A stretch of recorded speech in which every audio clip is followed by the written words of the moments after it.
아브라함이 나이가 많아 늙었고 여호와께서 그에게 범사에 복을 주셨더라. 아브라함이 자기 집 모든 소유를 맡은 늙은 종에게 이르되 청하건대 내 허벅지 밑에 내 손을 넣으라. 내가 너에게 하늘의 하나님 땅의 하나님이신 여호와를 가리켜 맹세하게 하노니 너는 내가 거주하는 이 지방 가나안 족속의 딸 중에서 내 아들을 위하여 아내를 택하지 말고 내 고향 내 족속에게로 가서 내 아들 이삭을 위하여 아내를 택하라. 종이 이르되 여자가 나를 따라 이 땅을 오려고 하지 아니하거든 내가 주인의 아들을 주인이 나오신 땅으로 인도하여 돌아가리이까. 아브라함이 그에게 이르되 죄송합니다. 내 아들을 그리로 데리고 돌아가지 아니하도록 하라. 하늘의 하나님 여호와께서 나를 내 아버지의 집과 내 고향 땅에서 떠나게 하시고 내게 말씀하시며 내게 맹세하여 이르시기를 이 땅을 내 씨에게 주리라 하셨으니 그가 그 사자를 너보다 앞서 보내실지라. 내가 거기서 내 아들을 위하여 아내를 택할지니라. 만일 여자가 너를 따라오려고 하지 아니하면 나의 이 맹세가 너와 상관이 없나니 오직 내 아들을 데리고 그리로 가지 말지니라.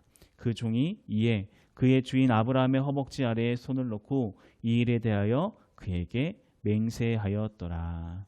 아멘. 이제 오늘 우리가 함께 살펴보게 될 창세기 24장 말씀은 표면적으로 보면은 아브라함의 아들이 누구죠?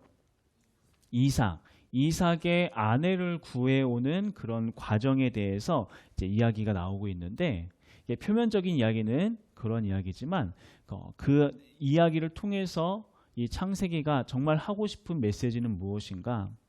지금 이제 이 말씀은 아브라함의 세대가 지고 그 다음에 믿음의 세대인 이삭의 시대가 시작되는 그 과도기가 시작되는 거예요. 과도기의 시점이에요. 그 과도기에서 이 믿음의 유산을 어떻게 넘겨줘야 하는지, 이것을 넘겨가는 과정에서 무엇을 포기하고 무엇을 선택해서 가야 하는지에 대한 이야기가 이 말씀 안에 들어있다고 하는 거예요. 우리가 늘 이야기하는 것처럼 항상 과도기라는 게 굉장히 중요하잖아요. 과도기가 왜 중요할까요? 하나의 기업이 후계자를 이어가든지 때로는 교회가 그 다음에 후계자를 이어가든지 믿음의 세대가 그 다음에 믿음의 세대를 넘어갈 때 이 넘어가는 그 시점이 너무나도 중요하다라고 이야기를 해요. 왜냐면은 그때를 어떻게 넘기냐에 따라서 그 공동체의 운명이 결정되기 때문에 그렇다고 하는 거죠. 그러니까 이제 오늘 말씀 속에 나오는 아브라함 역시 마찬가지였어요. 아브라함도 이제 본인은 살 날이 얼마 남지 않았고 자기가 받았던 이 믿음의 유산, 믿음의 언약을 나의 아들인 이삭에게 넘겨줘야 하는데 이것을 어떻게 넘겨줘야 하는가? 무엇을 선택하고 무엇을 포기해야 하는가에 대해서 이것을 넘겨주는 굉장히 중요한 시점에 서 있다라고 하는 거예요. 이것을 어떻게 넘겨주냐에 따라서 그 다음 세대의 믿음의 색깔이 결정될 수 있기 때문에 자, 그래서 이제 오늘 말씀 속에서 이제 아브라함이 어떠한 모습으로 그렇게 믿음의 유산을 이어가게 하는지에 대해서 우리 함께 좀 살펴보도록 할게요. 자, 우리 말씀 읽어볼게요. 이제 1절 말씀입니다. 자, 1절 같이 시작.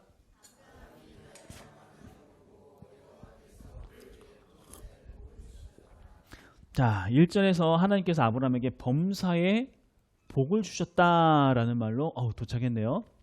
범사에 자기의 존재감을 알리면서 우리 도착하고 있습니다. 자, 은서가 울고 있는 거 아니죠? 저렇게. 자, 하나님께서 아브라함에게 범사에 복을 주셨다고 하고 있어요. 범사에 복을 주셨다. 모든 일에 복을 주셨대요. 너무나도 좋겠죠? 이런 복을 어떻게 받아야 하는 거야 싶은 생각 들지 않아요? 자, 여러분 여기서 딱 생각하는 복 하면 딱 떠오르는 복이 뭐예요? 건강. 좋아요. 또 물질도 우리의 중요한 복이죠. 또 자녀들에 대한 것도 그렇고 맞아요. 평안한 마음과 이런 것들도 다 우리에게 복이고 우리에게 너무나도 다도 필요한 것들이에요. 그리고 이런 것들이 있어야 우리가 우리의 삶 가운데 어떠한 우리의 삶 자체를 이루어가는 데 너무나 중요한 요소들이에요. 자, 그런데 여기서 이야기하는 창세기 1장에서 이야기하고 있는 이 복이라는 것은 조금 우리가 생각하는 것과 개념이 달라요. 늘 그런 것처럼 우리의 기대에 어긋납니다. 이 복이라는 단어가 히브리 그 말로 보면은 바라크라는 단어를 사용했거든요. 바라크. 근데 이 바라크가 바라크라는 이 단어가 가지고 있는 뜻이 본래의 근원적인 뜻은 뭐냐면은 무릎을 꿇다라는 의미를 가지고 있어요. 그러니까 복을 받기 위해서 무릎을 꿇고 머리를 숙이는 그 모습에서 바라크라고 하는 단어가 나오게 되었다라고 하는 거죠. 이런 의미, 이런 바라크라는 의미를 우리가 생각하면서 1절 말씀을 읽으면은 이렇게 되는 거예요. 아브라함이 나이가 많아 늙었고 여호와께서 그에게 범사에 무릎 꿇게 하셨다. 범사에 무릎 꿇게 하셨다. 완전히 좀 의미가 달라지죠. 완전히. 그러니까 성경에서 이야기하고 있는 복이라고 하는 것은 그러니까 하나님께서부터 뭔가를 받고 이러는 것이 아니라 이것도 하나의 복의 종류일 수 있겠지만 보다 근원적인 성경에서 이야기하고 있는 복이라고 하는 것은 하나님의 뜻이 무엇이든지 범사에 그 뜻 앞에 무릎 꿇을 수 있는 상태가 되는 거, 순종할 준비가 되는 거, 이게 바로 복이다라고 이야기하고 있다고 하는 거예요. 자, 그런데 이렇게 하나님의 말씀하신 대로 무조건 순종하고 무릎 꿇는 거, 이게 정말 여러분 복처럼 들리세요? 솔직하게 얘기해 보세요. 복처럼 들리세요? 좀 부담되지 않나요? 그러면 정말 나 하고 싶은 것도 아무것도 못하고 뭔가 하나님이 이끄시는 대로 막 고난길의 길, 역경의 길, 정말 가고 싶지 않은 그 길만 막 걸어가라고 할 것 같고 막 찢어지게 가난하게만 살으라고 할 것 같고 막 그런 마음들이 있잖아요. 그런데 왜 하나님께서 말씀하시는 모든 일, 하나님의 뜻 범사에 무릎 꿇게 되는 거, 이게 왜 복이라고 이야기를 하는 걸까? 자, 우리가 여기서 한 가지 짚고 넘어가야 할 게 우리 고린도전서 말씀을 한번 볼게요. 고린도전서 1장 25절 말씀입니다. 화면으로 한번 볼게요. 같이 한번 읽어봅시다. 자, 시작. 하나님의 약하심이 사람보다 강하니라. 자, 우리는 이 말씀처럼 우리가 하나님에 대해서 고백하고 나아갈 때 하나님께서는 우리와 비교할 수 없을 만큼 지혜로우시고 전지전능하신 분이다라는 것을 믿고 있고 또 그렇게 고백하고 있어요. 실질로 그렇게 우리가 하나님에 대해서 인지하고 믿고 있을 거예요.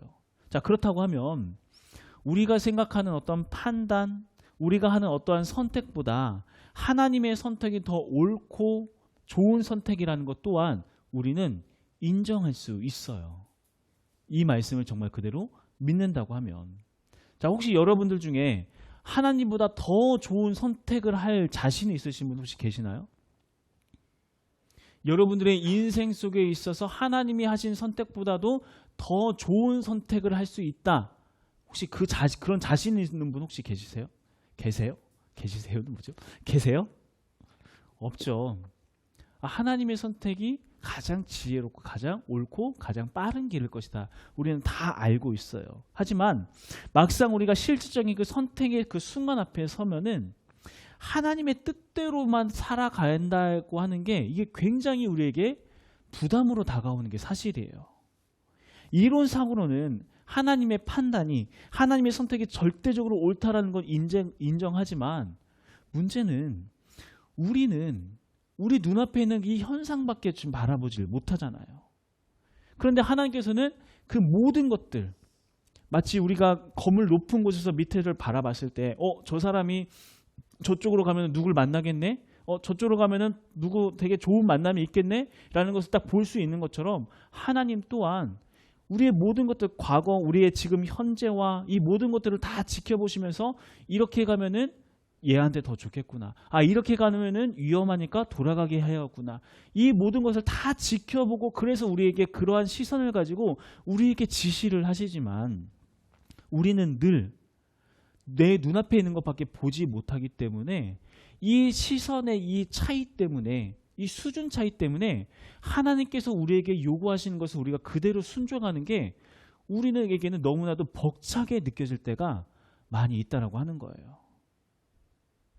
그러니까 하나님 말씀에 무조건적으로 순종해야 한다라고 하는 이 말이 우리에게 너무나도 부담되기도 하고, 그래서 우리는 어떤 때는 정말 하나님의 뜻과 하나님의 말씀하신 대로 가기도 하지만 또 어떤 때는 그러지 못하고 내 순간의 판단으로 갈 때 또한 분명히 우리 삶 가운데 있다라고 하는 거예요. 그러니까 이 둘 사이에 왔다 갔다 하는 거죠. 자, 그런데 이제 오늘 1절에 나왔던 아브라함은 지금 어땠다고 하는 거예요? 이런 왔다 갔다 하는 모습이 있었다 없었다? 없었다는 거예요. 없었다. 범사의 모든 일에.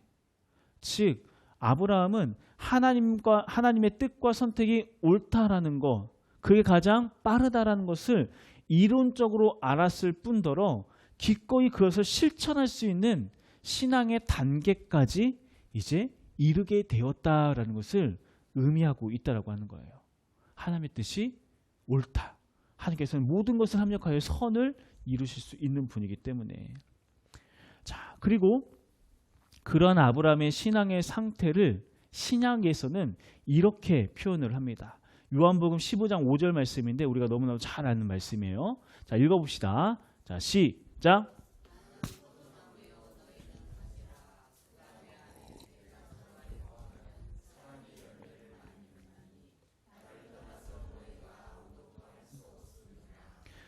나는 포도나무에 너희는 가지니 그가 내 안에 내가 그 안에 있으면 이 사람은 열매를 많이 맺나니, 즉 포도나무와 가지가 하나인 것처럼, 하나의 나무로 불리는 것처럼 아브라함과 하나님이 하나가 되어서 하나님의 뜻이 아브라함의 뜻이 되고 아브라함의 뜻이 하나님의 뜻이 되어서 이게 완전한 하나가 이루어지게 되었다라고 하는 것.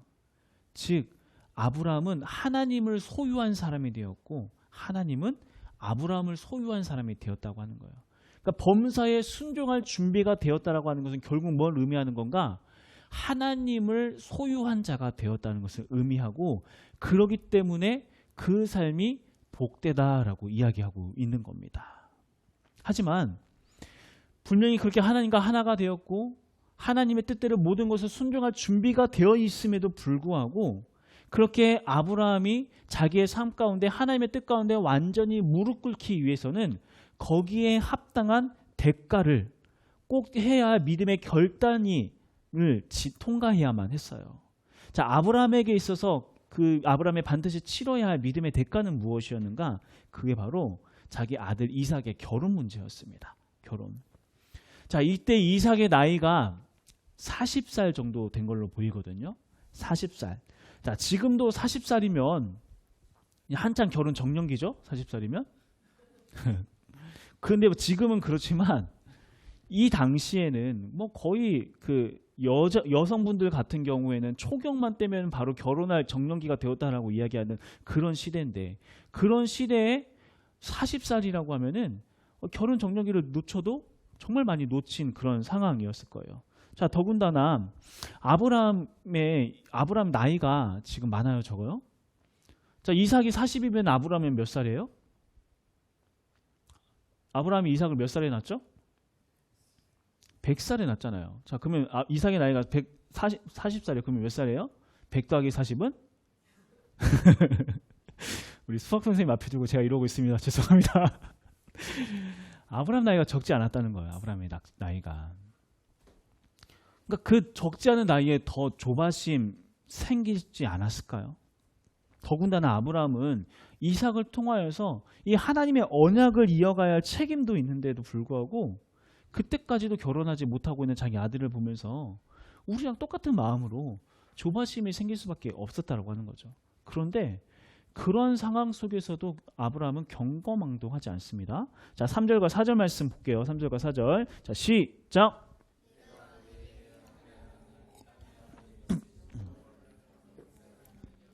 내가 가나안 족속 딸 중에서 내 아들을 위하여 아내를 택하지 말고 내 고향 내 족속에게로 가서 내 아들 이삭을 위하여 아내를 택하라. 자, 아브라함은 자기의 모든 소유를 맡아왔던 아주 신뢰할 만한 그 늙은 종에게 이 곧 가나안이 아니라 아브라함의 고향 어디? 하란. 여기까지 가서 자기 아들의 아내를 좀 구해와라 이렇게 이야기를 합니다. 야, 이렇게까지 먼 거리를 가서 아내를 구하라고 하는 그 이유는 아브라함이 살고 있었던 이 가나안이라는 이 곳은 지금까지 우리가 계속 이야기했던 것처럼 이곳은 약육강식의 세계가 지배하는 그런 정신이 지배하는 그런 세상이었어요. 약한 자들은 짓밟고 잡아먹고 착취하고 빼앗는 그런 세상.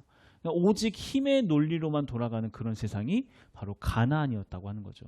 하지만 하나님께서 세우시고자 하는 아브라함을 통하여 세우시고자 하는 나라는 그런 나라가 아니었어요. 약한 자들, 고아와 과부와 같은 자들이 보호받고 그들이 웃을 수 있는 그런 나라. 정말 힘없고 가난한 자들이 마음껏 기뻐하며 함께 보호받을 수 있는 그런 나라. 하나님께서 세우시고자 하는 그런 나라였고 그런 나라를 세우기 위하여서는 이러한 가나안의 가치관에 물들지 않는 그런 여인이 필요했기 때문에 그렇기 때문에 아브라함은 자기의 늙은 종을 그 먼 땅, 자기의 고향까지 다녀오라고 명령을 내린 겁니다. 자, 그런데 이러한 명령을 완수하기 위해서는 커다란 문제가 한 가지 있습니다. 그게 무엇인가 하면은 아브라함이 살고 있었던 이 가나안이라는 곳에서 하란까지 짧게는 600에서 700km, 길게는 900km까지 보고 있거든요. 그 거리가. 자, 지금 서울에서 부산까지가 한 400km 좀 넘죠. 차를 타고 가도 이게 적지 않은 거리인데 그 배나 되는 거리를 배 이상이 되는 거리를 뭐 낙타와 같은 그런 짐승을 타고 간다라고 하는 건 이거는 한두 달 걸려서 갈 수 있는 거리도 아니었다는 거예요. 몇 년을 얼마나 걸릴지 모를 그 길을 가야 한다라고 하는 거. 더군다나 치안이 좋지 않은 그런 상황에서 그 먼 거리를 간다고 하는 것은 거의 목숨을 걸고 다녀와라라고 하는 그런 의미였다고 하는 거죠.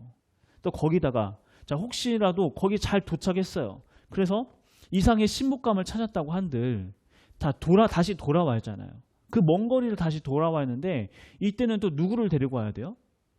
그 종 혼자 오면 되는 게 아니라 이삭의 아내가 될 그 여인을 데리고 와야 하는데 여러분들 한번 생각해 보세요. 딸 가지신 그 우리 부모님들 이 먼 거리를 900km 된대요. 그 먼 거리를 얼굴도 한 번도 보지 못한 그 어떤 남자를 위해서 보내야 한다.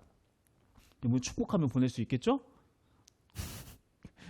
불가능한 거죠. 그러니까 그렇게 도착해서 구했다고 한들 그 여인을 데리고 그 먼 거리를 여기까지 다시 데리고 온다는 거 실질적으로 거의 불가능한 일이라는 거예요. 불가능한 일이라는 거.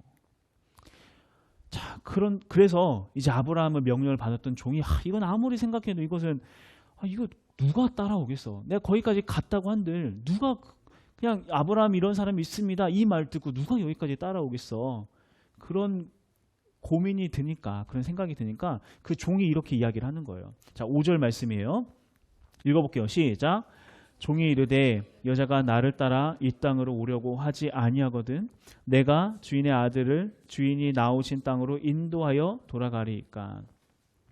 그러니까 종이 생각했을 때 그나마의 합리적인 절충안이 이거였다고 생각을 했던 것 같아요. 제가 가서 이삭의 신부를 찾는 것까지는 어떻게든 한번 해보겠습니다. 그런데 혹시라도 그 여인이 이곳 가나안까지 오지 않겠다라고 이야기하면 이삭을 거기로 데려가는 것은 어떻게 생각하십니까? 이렇게 물어요. 자, 그랬더니 아브라함이 아주 단호하게 이야기를 합니다. 자, 6절. 아브라함이 그에게 이르되 내 아들을 그리로 데리고 돌아가지 아니하도록 하라. 절대 데리고 가면 안 된다. 자, 지금 말했던 것처럼 이삭은 이미 결혼 정년기를 훨씬 넘긴 상태였고 아브라함도 나이가 지금 많아서 살 날이 얼마 남지 않은 그런 상황 속에서 그 누구보다도 초조하고 조급해야 할 아브라함은 한치의 양보도 타협도 없이 단호하게 이야기를 해요. 안 된다. 여인을 데리고 와야지 이삭을 데려가서는 안 된다.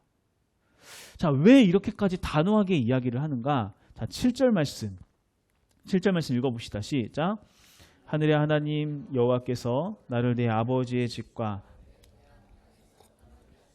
내게 말씀하시며 내게 맹세하여 이르시기를 이 땅을 내 씨에게 주리라 하셨으니 그가 그 사자를 너보다 앞서 보내실지라 내가 거기서 내 아들을 위하여 아내를 택할지니라. 자, 이게 무슨 말인가? 만일 아브라함이 단순히 자기의 어떤 혈통을 이어가는 것 그것 자체가 목적이었다면은 그게 어디든 어떤 땅에서 살든 어느 땅의 여인을 아내로 맞이하든 그게 무슨 의미가 있었겠어요. 하지만 아브라함의 목적은 자기를 향한 하나님의 뜻을 이루는 것 거기에 있었고, 그리고 그 뜻을 이루기 위해서는 하나님께서 지정하신 땅에 머물러야 했었는데 그 땅이 어디였어요? 가나안이었다고 하는 거예요. 가나안. 그렇기 때문에 절대로 이 가나안 땅을 떠나서는 안 된다라고 이야기를 하고 있다는 거죠. 그래서 아브라함은 다시 한번 단호하게 이렇게 이야기를 해요. 8절. 만일 여자가 너를 따라오려고 하지 아니하면 나의 이 맹세가 너와 상관이 없나니 오직 내 아들을 데리고 그리로 가지 말지니라. 자, 분명 내가 믿기로는 하나님께서 이삭의 아내를 구해주시고 그 아내를 여기까지 오게 하실 건 나는 믿지만, 혹여라도 주님께서 그렇게 하시지 않는다 할지라도 그러면 차라리 나는 내 아들 이삭을 장가 보내지 않겠다. 이러한 믿음의 결단을 하고 있다라고 하는 거예요. 왜냐하면 아브라함에게 있어서 우선순위는 너무나도 분명했습니다. 아브라함에 있어서 가장 최고의 우선순위는 하나님의 나라, 하나님의 뜻을 이루는 것 거기에 있었기 때문에.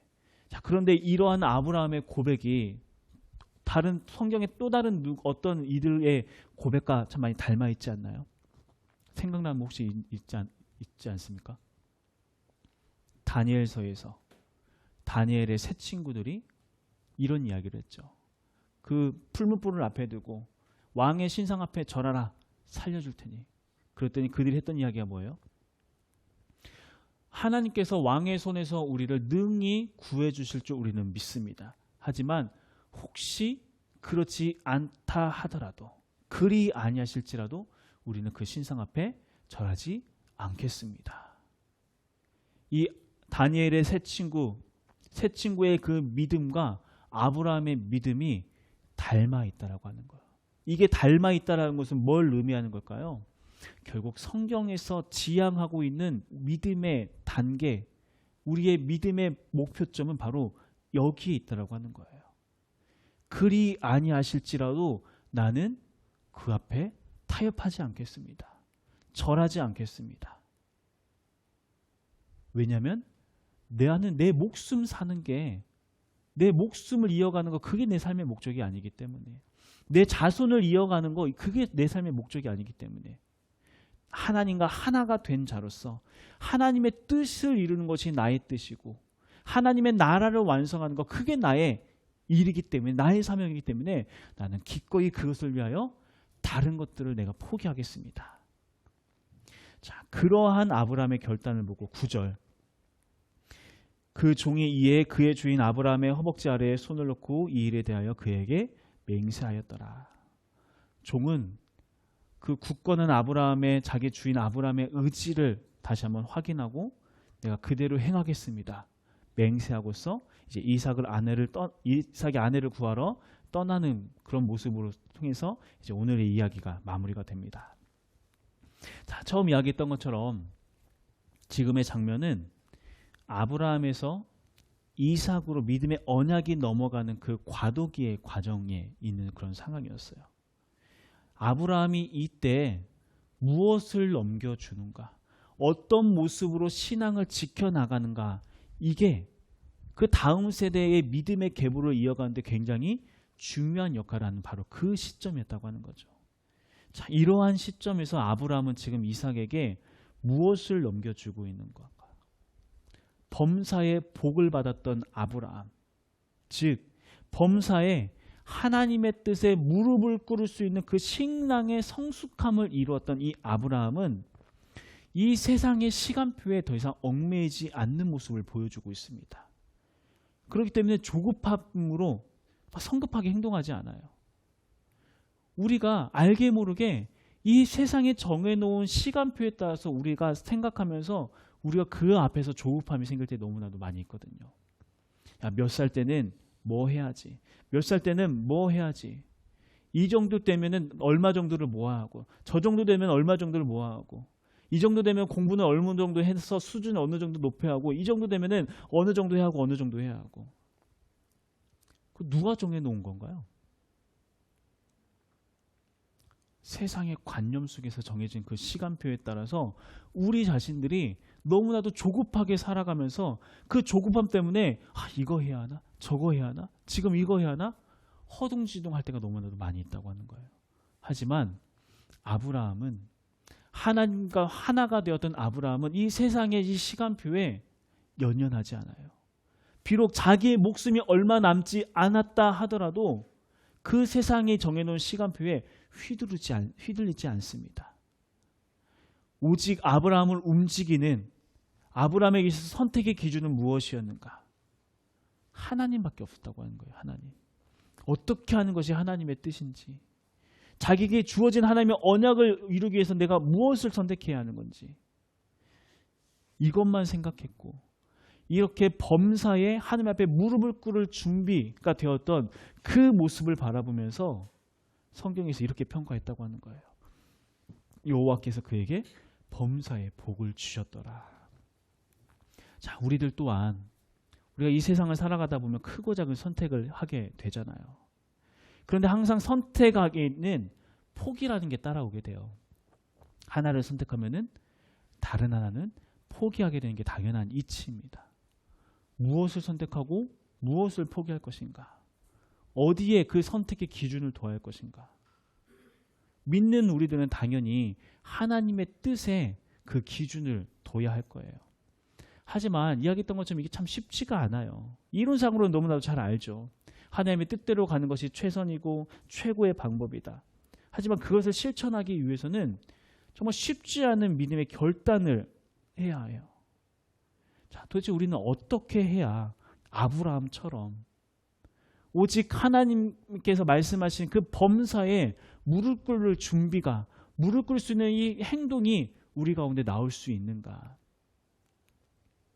우리 다시 1절 말씀으로 돌아가서, 자, 아브라함이 이렇게 하나님 앞에 하나님의 범사에 복을 받을 수 있었던, 그러니까 범사에 무릎 꿇을 수 있었던 이 믿음의 수준에 도달하기 전에 아브라함에게 어떠한 일들이 있었는가 하면은 자기의 아들 이삭을 하나님께 바치는 사건이 있었어요. 그리고 우리 저번 주에 살펴봤던 것처럼 자기 아내 사라를 먼저 하나님께 올려보내는 그런 일이 있었죠. 이 말은 즉슨 지금 아브라함에게는 아무것도 남지 않았다고 하는 거예요. 아브라함에게 남은 건 단 하나였습니다. 바로 하나님. 하나님 한 분만 아브라함에게 남아서 하나님 한 분만이 아브라함에게 전부가 되었다고 하는 거예요. 하나님이 전부가 되어지니 하나님을 위하여서 기꺼이 하는 이 모든 것들이 가능해진다라고 하는 거죠. 그리고 이렇게 하나님만 남았다라고 하는 것을 갈라디아서 2장 20절에서는 이렇게 표현을 하고 있어요. 내가 그리스도와 함께 십자가에 못 박혔나니 그런즉 이제는 내가 사는 것이 아니요 내 안에 그리스도께서 사신 것이라. 내 안에 가장 귀하다고 생각하는 것들, 내가 가치 있다고 여기는 이 모든 것들이 죽음과 함께 다 사라지게 되고 오직 하나님 한 분만 남게 되어지는 그 상태, 바로 이 상태가 하나님과 하나가 된 상태이며, 그 상태에 이르렀을 때 우리가 범사에 하나님 앞에 무릎 꿇을 수 있는 자가 되어진다라고 말씀하고 있는 겁니다. 우리가 이렇게 범사에 복을 받는 자가 될 수 있길 간절히 소망합니다. 모든 일에 하나님 앞에 무릎 꿇을 수 있는 자가 되길 간절히 소망합니다. 그 일을 위하여서 우리가 해야 할 것이 무엇인가? 우리가 계속해서 고백하며 나아가는 거예요. 주님, 나는 예수님께서 십자가에 달려 죽으실 때 나는 예수와 함께 죽은 자입니다. 이제 내 안에 사는 것은 내 안에 다른 뜻을 이루기 위해서, 내 안에 또 다른 어떤 욕심을 채우기 위해서 살아가는 것이 아니라 오직 내 안에 그리스도를 위하여서, 하나님의 나라와 하나님의 의를 위하여서 살아가는 것입니다. 내가 이 믿음의 결단 가운데 흔들리지 않게 하여 주시옵소서. 십자가에서 죽은 자로서의 삶을 살아가게 하여 주시옵소서. 이러한 고백이 매 순간, 매 선택의 순간에 우리와 함께하기 시작할 때 우리 또한 아브라함과 같이 범사에 복을 받은 자들, 범사에 하나님께 무릎 꿇을 수 있는 자들, 그렇게 하나님과 하나 된 자들, 그런 모습으로 우리가 살아갈 수 있다고 하는 거예요. 하나님께서 우리를 그렇게 초청하고 계십니다. 새롭게 시작되는 우리 일주일의 삶 가운데 우리들의 믿음의 결단이 우리들을 이끌어갈 수 있길 간절히 소망합니다. 하나님 앞에 그렇게 함께 기도하며 나아갔으면 좋겠어요. 하나님, 내가 아브라함과 같이 나의 이 믿음의 유산을, 내 믿음의 이 언약을 나의 다음 세대에게 전달해 줘야 하는데, 하나님, 내가 어떤 모습으로 전달해야 하는지 내가 말씀을 통해 깨닫게 되었습니다. 내가 죽는 거, 내가 십자가 위에서 완전히 죽는 거, 이 모습을 내가 나의 자녀들에게, 나의 다음 세대에게 넘겨주게 하여 주시옵소서. 이 믿음의 고백이 계속 내 삶 가운데 머물게 하여 주시옵소서. 우리들의 그런 믿음의 고백을 통하여서 하나님께서 가장 옳은 길로, 가장 좋은 것으로, 가장 선한 것으로 우리에게 부어줄 줄 믿습니다. 그러나 하나님을 신뢰하면서 믿음 가운데 매일매일 자기의 죽음을 고백하며 나아갈 수 있는 우리 모든 성도님 되시길 간절히 소망합니다.